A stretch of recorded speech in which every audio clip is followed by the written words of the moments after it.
Welcome to another episode of our personal empowerment audio series, Finding Yourself in Paradise. Hi, I'm Michael Benner. And I'm Steve Snyder. Our program today is about an attitude, a way of being, a sort of philosophy of life. We take this seriously, this conversation, but the attitude really is about taking things lightly. Yeah, attitude is so important in your life, and it's funny that, generally speaking, there are exceptions, of course, but don't you find that most people think that being realistic somehow is more about being negative and anticipating disasters and failures and problems, whereas we're told there's something fanciful and less realistic about taking things lightly and being optimistic? Well, it's been my experience in life, and I bet Steve will back me up on this, that pretty much everything I ever worried about in advance never really came to fruition. Not because I worried about it, not because I did anything to make sure things never went south. It's sort of like that old Mark Twain axiom, 98% of what I fear never comes true. So why am I digging this hole deeper and deeper and deeper? What is the merit? Where is the advantage of being so heavy and so serious and always looking for danger, expecting, anticipating things are going to fall apart, when you could just take things lightly and I think increase, therefore, the likelihood that things will turn out right? You know, the reason I think that we worry about these things that never happen is because we really worry about, like, really, really worst-case scenario stuff. We worry about nobody worries about something might go sort of okay. You know, you don't worry that it's not going to go, you worry that it's going to go disastrous. And it almost never does go that bad. Worst cases happen probably as infrequently as best cases do. You know, the extremes are very rare. But we worry about horrible, terrible, disastrous things. We worry about great danger that really doesn't exist at all.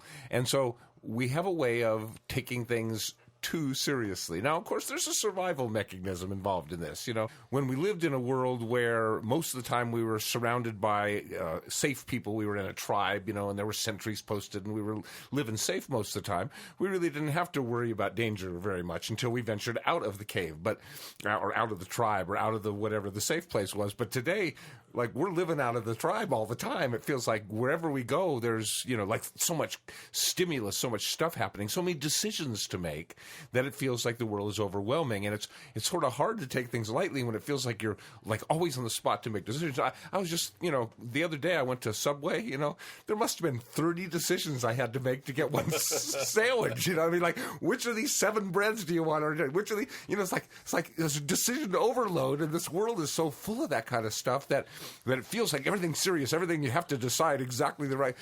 And we're suggesting that, you know, there's a lot of places in your life that you can stop, smell the roses, so to speak, and take things a lot more lightly. You know, I think that's a great example. Like, what would be the difference if you chose the wrong kind of bread on your Subway sandwich? Oh, my God, it would be horrible. I mean, somehow you'd get through it, right?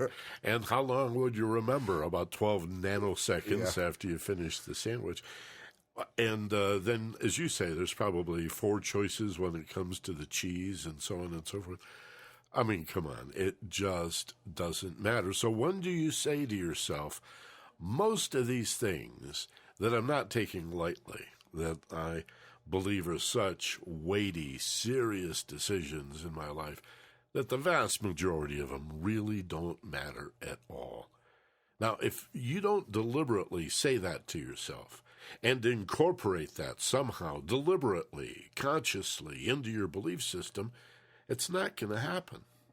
Just listening to this program and going, yeah, I think those guys got a pretty good point there, that's not going to change anything if you then zoom off into your life surrounded by other people who are still believing everything is so serious and so important and of such great consequence. They're going to suck you right out into that reality.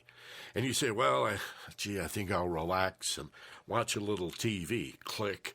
Oh, my God, here's another onslaught. The programming and the commercials saying, all of these things that really don't matter that much are serious. It's really, really important.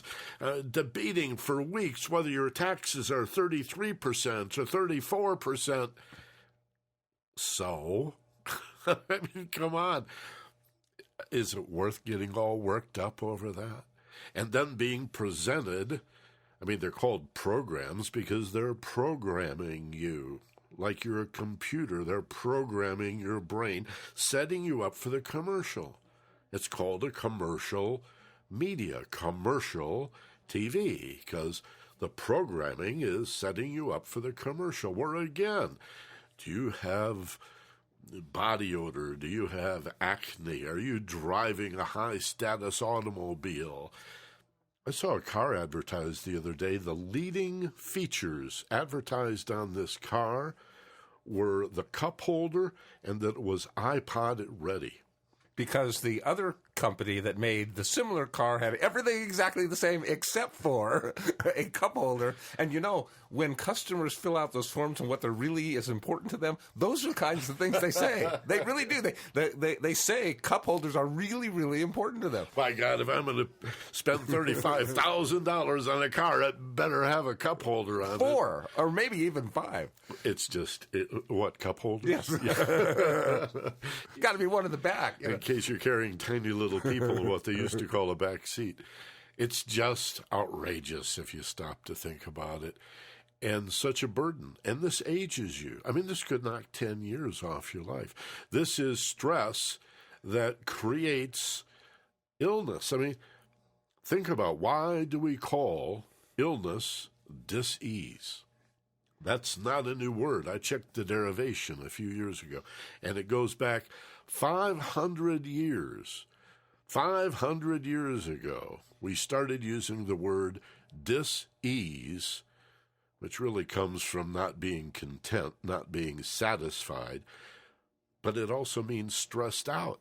It's the result, dis-ease. Yeah, there's germs and viruses and cooties and mutagens and carcinogens and all of these other factors, getting enough sleep, eating the right kind of food, so on and so forth. But attitude, any good doctor will tell you, attitude is a factor. It is a component.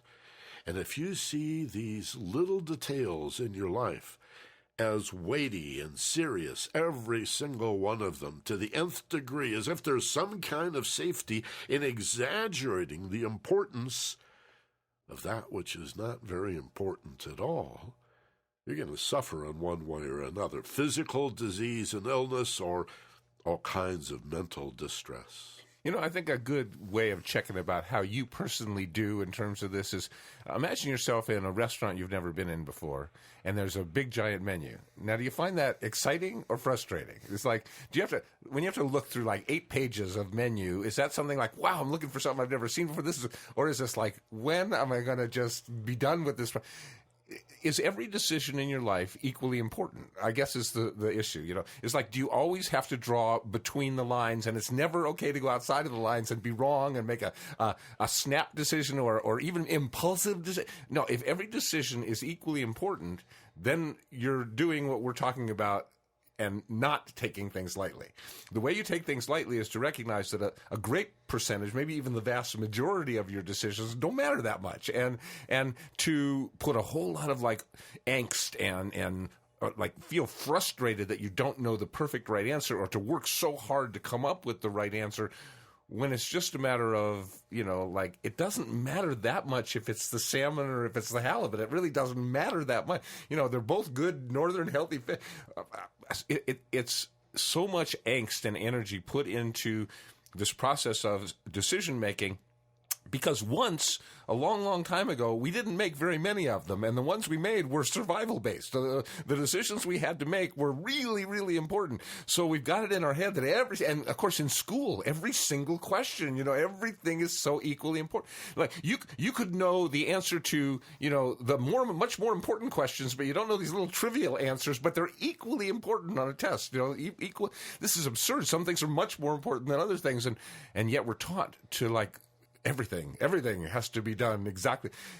Take things lightly means it's okay to make mistakes, even attempt purposely to make the right mistake, to make a mistake is a mistake, but to hone in on what could be a much better way to go. We're saying life is full of opportunities where you need to be very serious and make very careful decisions, but it's even fuller of those opportunities where the decisions aren't that much, one decision, another decision, one choice, another choice. It's just have fun in the process makes the solution a much better solution, regardless of which one you come up with. This, I think, we can also discuss in terms of just maturity. I mean, it really is a sign of immaturity not to be able to distinguish the difference between something that ought to be weighty and important, significant, meaningful, and something that's truly, at the end of the day, just trivial. Well, teenagers' brains aren't really developed that well to do that yet. So that's one of the reasons young kids have so much trouble with that. Well, and even if, I'll grant you that, even if the brain was well developed or developed quickly in some individuals, they don't have the experience in life to realize, you're going to forget this. I wrote a birthday card to a 1-year-old the other day. I mean, I was really obviously writing to his parents. Right. But the card was as if it were for the 1-year-old. And on the inside, I said, have a blast, have a wonderful time, kick out the jams. You're not going to remember this anyway. Unless they video it for you. Yeah, right. I'm thinking of a client that I had that was a young woman, could have been a young man, but you don't see too many in counseling and therapy, because personal development training, because it's usually later in life, in your late 20s, 30s, or 40s, before people start going, I need a little help with this or that. And this woman was just in her, I think, early 20s, maybe even 19, college student, right? And she came in because she was particularly distressed, and she told me the story. She went on for 15, 20 minutes, and I kept waiting for her to get to the punchline, like, and therefore, ba-na, right? And it never happened. And I'm waiting, and I finally realize this is her serious issue, and there is no serious issue. It's just teenage angst. Well, how do you say that to her? This was the challenge to me. How do I tell her this without insulting her? And what I did was draw on experience, and I started talking about my high school experiences, most of which I had forgotten about, and who I dated and who said yes when I asked them to go to the prom, and, oh my goodness, who won the big homecoming game? I have no idea, but I do remember at the time it was very, very important. And I told her this, and fortunately she didn't get insulted. I think maybe initially she got a little, whoa, this is what a mean thing to say to me. My life is unimportant. And again, I made sure she didn't really walk away with that. It's that you're exaggerating the significance of this stuff.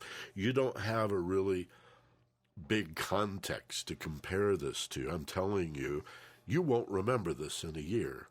Now, close your eyes, relax, review this. Think about a year ago. Think about 2 years back, 3 years back in your life, those things that were so important at the time. And how meaningful are they now? And she got it, fortunately. She really did. So when we are in our 30s, 40s, and 50s and still making mountains out of molehills, we have to ask ourselves, why are we still acting like a teenager? What is this arrested emotional development that we're holding on to our past and, again, exaggerating everything? Is this an appeal for attention? It could be any one of a number of things. Well, yeah, it certainly could be an appeal for sympathy or attention. Sympathy is one of those things that if you can't get love, you'll take as a cheap substitute kind of thing. At least you're paying attention to me kind of thing. Doesn't feel nearly as good as love feels, but it's it's better than nothing. So some people spend their lives in this, my life is so weighty, my life is so heavy, my life is so overwhelming, my life is so bad, listen to me. And if you do, of course, the subtext of that is, if you do listen to me and let me pour out all my troubles to you, then I'll listen to you. I'll listen to your troubles. So, there's a payoff for you. You'll get to dump all your troubles too. So we do that. And we have a tendency to want to see our lives as harder, worse, more difficult. Sometimes some people do. I think that goes with that overall attitude of pessimism or negativism or seeing everything as being so heavy and overwhelming. It comes from, I think, fears, early childhood fears of disappointment, afraid to get your hopes up high, afraid to dream big, afraid to have happy thoughts because they get dashed by your parents who say, don't get your hopes up high, you're not good enough to accomplish that. And it comes from the self-fulfilling prophecy of, well, I'm going to imagine the worst case scenario here. I'm going to imagine something bad happening, and look what it happened. So that means something bad is going to happen next time and the next time. So I better keep thinking about it. And it's sort of like reverse. We think by thinking about bad things happening will stop them from happening, but actually it more likely causes them to happen. So it's sort of a reverse effect that we're not expecting here. But the bottom line is the attitude. I mean, the stuff doesn't have to change. Everything that's going on in your life can continue to go on in your life, but you could all of a sudden see it differently. That's what we're suggesting here. All of a sudden you could take a lot of it, a whole lot of it more lightly. All of a sudden you can realize that, I'm 30 or I'm 40 or I'm 50 or I'm 60, and, I realize that this stuff going on today, this week, this month, in the big picture, as Michael was pointing out, in the big picture is really a whole lot smaller than it seems. It's like, what's that line? Objects in the rearview mirror appear much larger. I mean, they aren't really that big. What looks large from a distance up close ain't never that big, I think was the line of the song. Bottom line here is take a step back, put it in perspective, and of course, the way to do that, how do you do that? How do you take things lightly? Is to get out of it, to be able to step back and observe it from a bit of a distance, and all of a sudden it looks much smaller. All of a sudden you recognize your size in it. All of a sudden it's like one of those nights where you walk out on the beach and there's a zillion stars above, and you realize how tiny you are, like how insignificant you are compared to the whole wide universe. It's that kind of a moment, where you really get to see that there's a lot bigger things going on, and all of a sudden you realize your life, put into that kind of perspective, ain't that big a deal. I mean, no insult is what we were saying, but really, I mean, all of us, think our lives are such a big deal, and some aspects of them are, but there's a whole lot of stuff that we could really learn. Step back, see the big picture, and take things a whole lot more lightly. Yeah, if we're concerned about life and death, we should be more careful the way we drive on the freeway. How you act in the bathroom where most slip and fall accidents happen. That's where you're in the greatest danger. Pay attention there. Let's revisit something I said at the very top of the program and spend a little time with this, Steve, because I've always been really intrigued and fascinated by the idea that pessimism is called being realistic, and optimism is described by many people as fanciful. Yeah, if you give people the choice, are you a pessimist, a optimist, or a realist? Like, optimists would choose optimists, and pessimists would choose realists.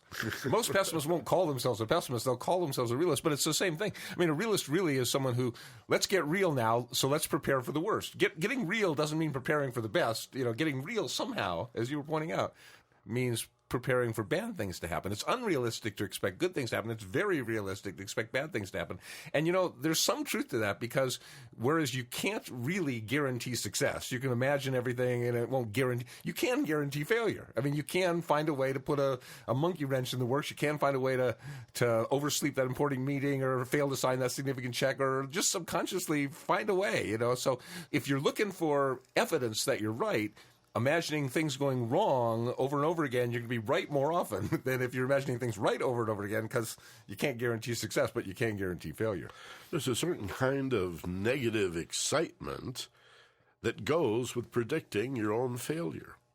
When you do I told you so. Yeah, exactly. When we do sabotage ourselves, often we'll say, oh, darn it, I knew this was going to happen. See how right I am? It was against my better judgment, but I went and did it anyway. See? And I really was right about the fact that I always screw things up sooner or later. Well, that's nothing to be proud of, but, fear and excitement, there's a very thin line there between oh boy and oh no. It's all about breathing. That's really the only physiological difference at all. So how twisted is it to tell your body this fear, this sadness, this rejection of self that comes from me having failed at this is really excitement because I predicted it. And in both cases, we're still playing victim. We're still, the optimist as well is often a victim of life being done to me. Am I an optimist, a pessimist? It's like, what is life going to do to me? It's like people who say, well, are people basically good or basically bad? And the answer is yes.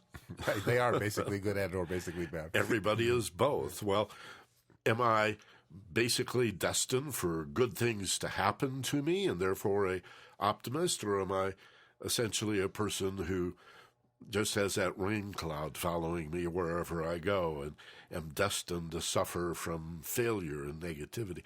Well, you're neither of those things. You're both of those things, or any one of those things, depending on your attitude. But the point is, the irony here is that life is always a self-fulfilling prophecy. So if you play victim, optimist or pessimist, you could be a victim of your optimism and still wait for good things to happen to you.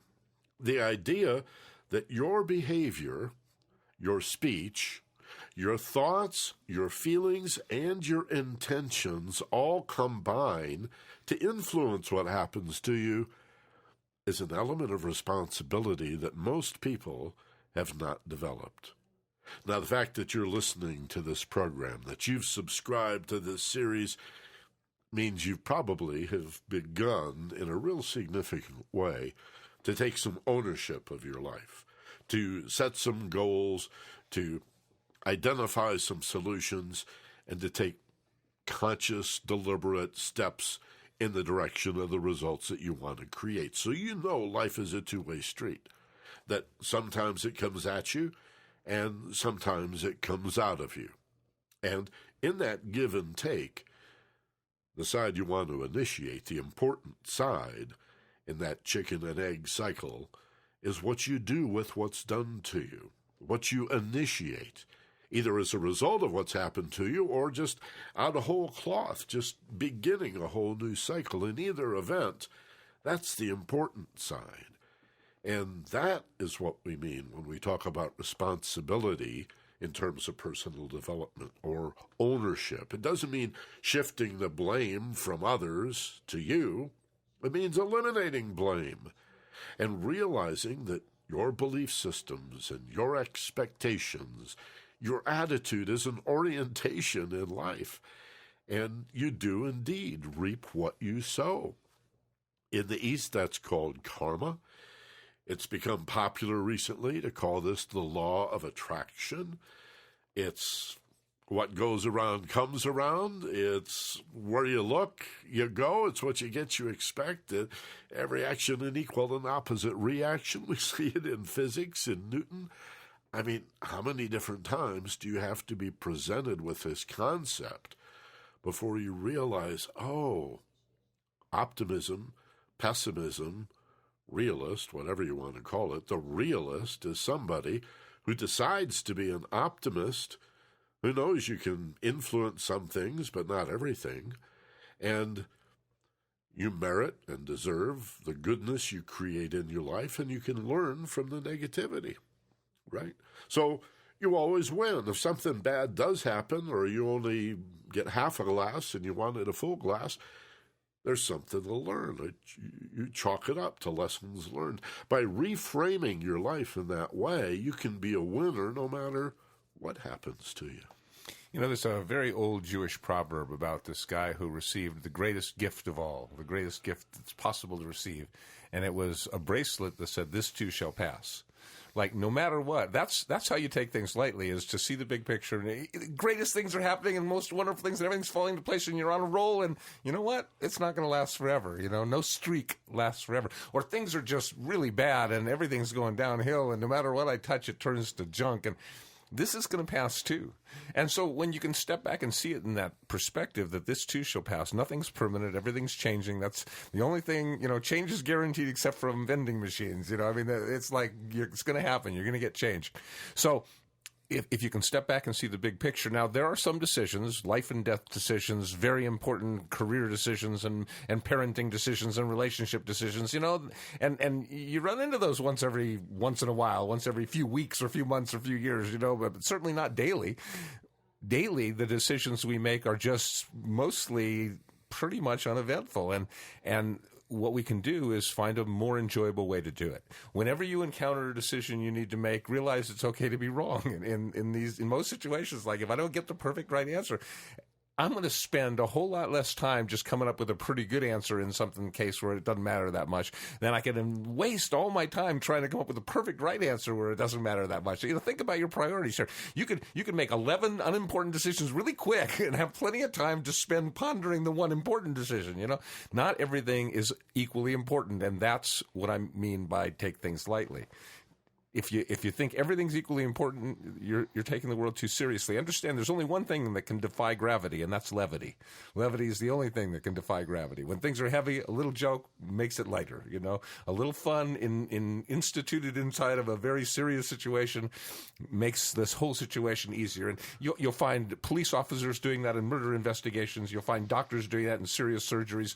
Sometimes we just need a little levity. Sometimes we need to take things a little lighter when they get just too darn heavy. That's a great point. Levity as in levitation. Yeah, in a way. So, it's sort of humor is the anti-gravity force. Yeah. That's why angels fly. They take things lightly. We've always heard that one. Well, I'm glad you went there because I wanted to talk about humor in this program and that the ability to laugh easily or the attitude that says, I'm going to deliberately find something funny to read or to watch or listen to. I put a whole bunch of comedy albums on my iPod, and every once in a while I want to listen to those. Even the old, like, Richard Pryor stuff, Hey, Bill Cosby still hangs in there from 1962, I was listening to Bill Hicks just last week. Hilarious. And, I've heard all that stuff, but he still cracks me up because, what's, I think, true, how can I say this best? What's funniest about really funny people is the way they reveal truth. Yes. And comedians have a way of looking at life that is just zany or twisted a little bit or somewhat out of kilter. And as they say, it hits your funny bone. Well, somebody said this. I don't know if this is right or not, but somebody said comedians are people who say funny things and comics are people who say things funny. So I'm not sure if that's a fair distinction or not, but I'd have to think about it. I don't know it's an if that's interesting true concept. or not. Because some people can say almost anything and be hilarious the Yes. way they're saying it. Yes. But I'll tell you what I do know, that because laughter can be the best medicine, because humor heals. Yes. Literally. Yes, it really does. We know it's a quality of love. Most people don't think of this, but I think laughter, humor, chuckling, giggling, guffaws, all of them, that's love effervescing up and out of you. And it heals you. It illumines you. It energizes and recharges your batteries. We know love heals. And I'm not limiting myself to love as the emotion here. I'm talking about capital L love as inner peace, as wisdom, as truth, as respect, as dignity, as trust, as humility and compassion and forgiveness. Love has, as a spiritual energy, many, many qualities. And certainly humor, the ability to laugh easily, has to be a quality of love because only love heals. And a good laugh will... I've seen people the other way. They get sick. They start to worry. They don't take things lightly. It's not that they wouldn't be sick if they had a great sense of humor. It's just like they make things worse by, you can even feel their energy. They get pulled in. There's sort of a gray cloud around them. You get to the point where you're afraid to ask them how they are for fear that they might tell you. And then it just spirals down, and you feel like, oh, I don't want that energy around me. You want people to say they're doing great, even if they're not. That whole introduction that human beings do in the West is sort of funny. How you doing? Fine. How you doing? Fine. This little dance. It's really, I don't want to know how you're doing. Give me an easy answer. I'll say fine, and you do the same to me. I've always liked Better and Better from Emile Coué. I used it on the radio. But people really don't want to know how you're doing. When they say how you doing doesn't mean how you're doing. It means that means I need 3 or 4 seconds to think about what to say to you. I'm going through my memory banks and trying to recall what I know about you and how can we have some conversation here. Or maybe you're a person I see at work every day. I pass in the hall at school, and I don't know what to say to you. So, I mean, it's most absurd in radio talk shows. Right. They even tell you not to say it. And they do it anyway. They do it anyway. Yeah. And so here's somebody taking telephone calls on the radio, and they have to deal with every 3 minutes, how are you doing? Well, so far this hour, I've said to 15 callers, I'm doing fine. Thank you. How are you? Fine. Oh, all of a sudden, I'm not fine anymore. Now that we've wasted a quarter of the hour with this, and yet it's so autonomic, as you say, wouldn't it be nice if you really could find, like a really quick elevator speech, a little rap about how things are getting better and better for you? Or just go with that Emile Coué line from the 19-teens where he said, every day, in every way, I'm getting better and better and better. The only thing is, if you say to people, I'm getting better and better, they say, oh, have you been sick? They're not even used to that. So you got to have a second line. No, it's just my attitude. I'm somebody who's always getting better and better. I'm getting older and wiser and smarter. Whole bunch of mistakes I'm never going to have to make again. My body is healing every day. Every way I'm getting better and better. You might get some weird looks, but I think it's a heck of a lot better than having to say fine or refuse to say the truth about how you feel. It's a fascinating little ritual that we go through, a demonstration of just how unconscious humans can be. You know, we're talking about the idea of taking things lightly, but think about the word light, and it's got a couple of different opposites. I mean, one opposite of light is heavy. So what we're saying is look at the things that are heavy as they're not so heavy. You know, I mean, on a 1 to 10, how important is this to you? And a lot of things aren't a 10. A lot of things are a 1 or a 2. So a lot of things you can take much more lightly. And then the other side of it, light is dark. I mean, taking a look at things that you see as dark and bring some light to those. Instead of seeing like a bad situation getting worse, imagine a bad situation getting better. You know, that's the basic idea. Instead of seeing like war being inevitable and it's going to get worse, see like, well, we're going to get out of war. And as we evolve as a species, we'll one day not have war. Look at things. The economy is such it's in the pits, but look at things that are dark now and see things more lightly. It's an attitude. You aren't going to control whether the economy gets worse or better by thinking about it being worse or better. You're going to change you though, because if you think the economy is going to get better and you have that optimism inside of you, then you feel better. You're happier. You're more likely to laugh. You're more likely to go do fun things. And as long as you're not like investing all your money as if the economy is guaranteed to get better, which, is a very important decision. On all the little decisions, you can be a little less intense. Again, on a 1 to 10, how important is this to me?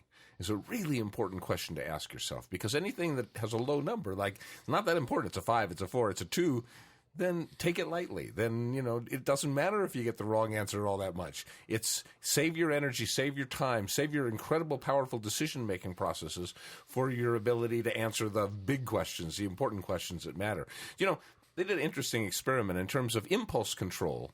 Dramatically goes down when you're making a whole lot of decisions than when you don't have to make, or when you're trying to hold on a lot of information versus a little. They did this thing where they had 2 groups of people, and one of them was told to memorize 1 number, and the other was told to memorize a telephone number, 7 numbers, right? And they had to keep that in their head on this walk they did all the way down this corridor to this other room.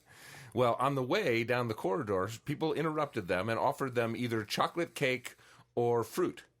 And the people who had 7 numbers to remember, they grabbed the cake. And the people who had only 1 number to remember, They thought about it. They realized food's probably healthier for them, and they made much more likely to make the decision to choose the healthier food. Our impulse control goes down. That's why, as you said, with television, they bombard us with these commercials, so our impulse control goes down. We can only hold a certain amount of information in our mind, and the more we get, the more overloaded we get, the more likely we are to just blurt or to just grab at the next thing that there's available. So the less driven by important decisions you are, the more you can take most of those not really important decisions more lightly, then the more control you'll have of your impulses and be able to choose the right decisions in those places where delayed gratification gives you a great deal more than an instant gratification. I mean, they did an experiment a long time ago where they took a bunch of kids and they offered them one marshmallow now, or if they'd wait a little while, they get two kind of thing. And the kids that had the impulse control, the kids that were willing to wait for the two, they did way better in school. They had way higher SAT scores. They had way more better jobs and made a lot more money.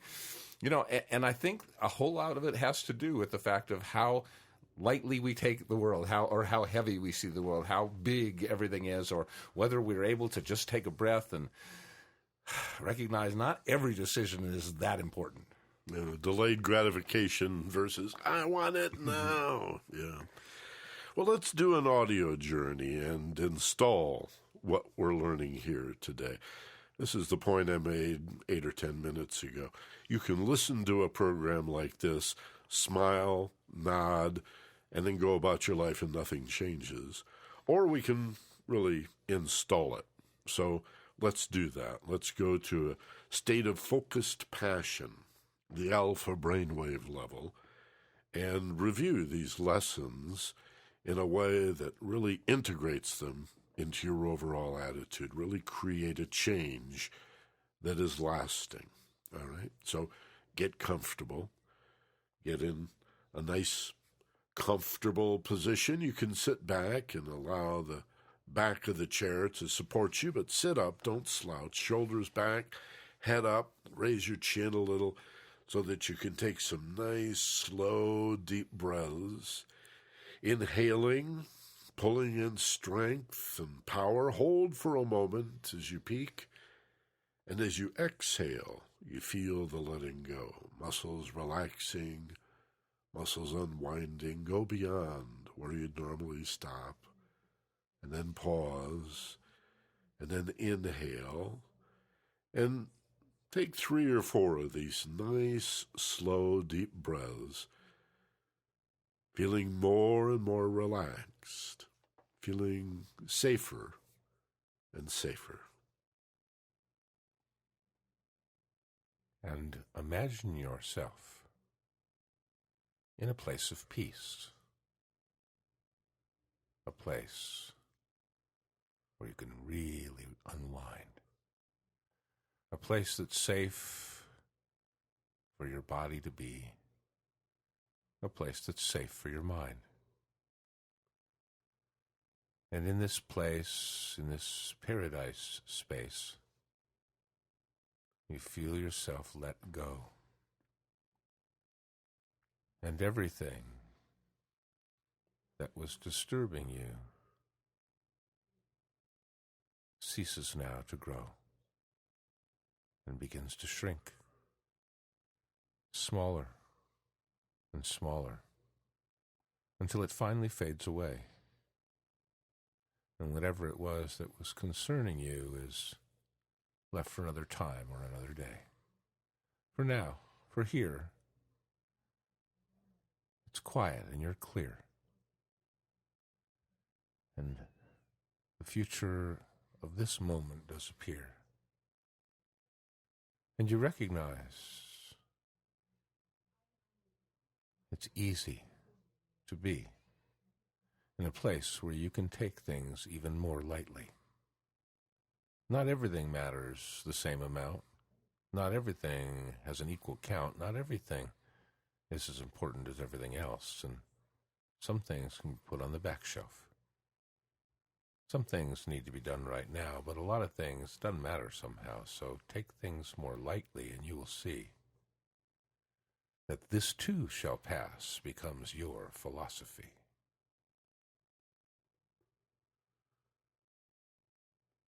The idea that life is a journey is pretty common. It's in our philosophies, in our religions, it's in our mythology. It's a story that we tell again and again to our children and to each other, that we even hear life is not a destination so much as the journey itself. I'm wondering now if you think of that road as flat, or do you think of your journey as more like up a mountain, maybe a nice gentle switchback or a spiral, so that not only do you move forward, but you also move up? And the interesting thing about growth as a spiral is when you find yourself in a similar situation, and maybe it is challenging, and you say to yourself, oh, why do I have to go through this again? Well, maybe you are coming around to a similar season, but it's on the higher turn of the spiral. You're actually better now. You have an elevated perspective. You can draw upon what you've learned, what you've experienced, what you now know, as a result of being a little higher on that spiral. And so it goes. You move forward, and there is some moving around, but overall you're moving up, getting better and better, learning and understanding. This is what plants do. Why does the vegetable kingdom exist? To grow.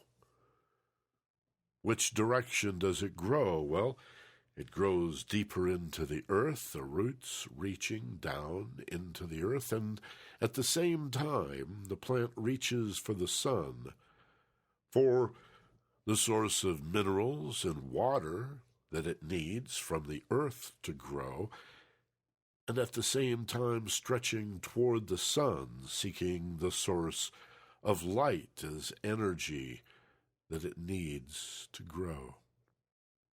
And so perhaps this is the reason for animals and humans to grow. Perhaps everything grows. The very cosmos itself is expanding in all directions.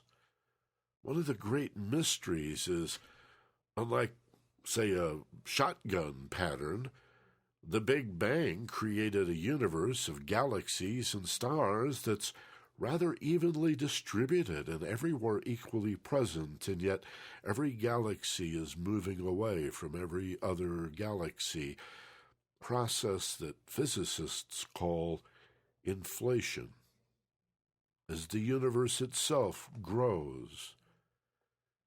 Well, if it's good enough for the universe, maybe that's what your life is about. This is not a treadmill. It just seems that way sometimes. It's not a rat race where the idea is to win something. I think you already know that.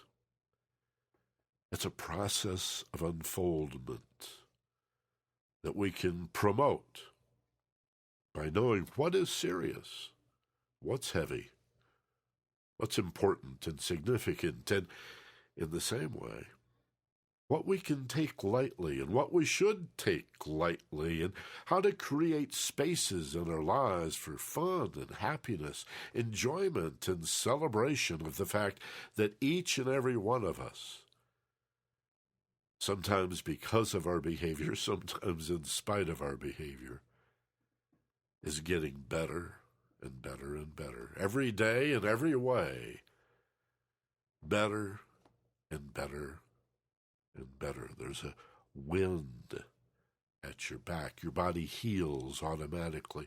You're smarter every day. New brain cells, new synaptic connections in your brain.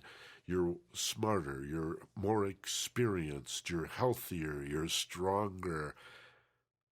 That's a great reason to enjoy life now. Why put it off any longer? Why defer your happiness until you arrive at some place. Instead, enjoy the journey and walk in a balanced way, taking seriously that which is serious and taking lightly that which is not so serious. And so as you're going up your road, you're able to say, no matter what happens, everything's going to be okay. The big picture, that's always true. Everything is going to work out for you. So take life lightly, and you'll find that it really is just an attitude of mind. Things happen the same, but you'll see that it feels different inside you when you take it lightly. It feels different inside you when you're able to see that not everything's so heavy. It doesn't need to be. Some decisions don't matter all very much, and some things you can get real deep and in touch, but with some things it's just okay to let it go and be on its way. You don't have to make serious decisions about all that you see. You can take life lightly, like Michael and me. It's easier, it's more fun, and you will find that it's much more important for your mind to be free to make the big decisions that matter the most, and not have to make all these little decisions and be wiped out, be toast. It's important to let your mind be free by living your life much more lightly. Bring this attitude gently with you back to the waking state.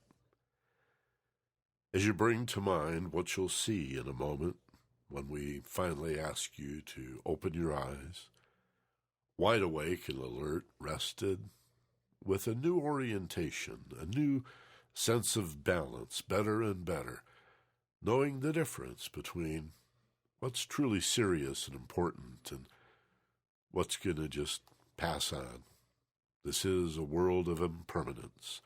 Nothing really lasts except love and caring and wisdom and the qualities of peace and love.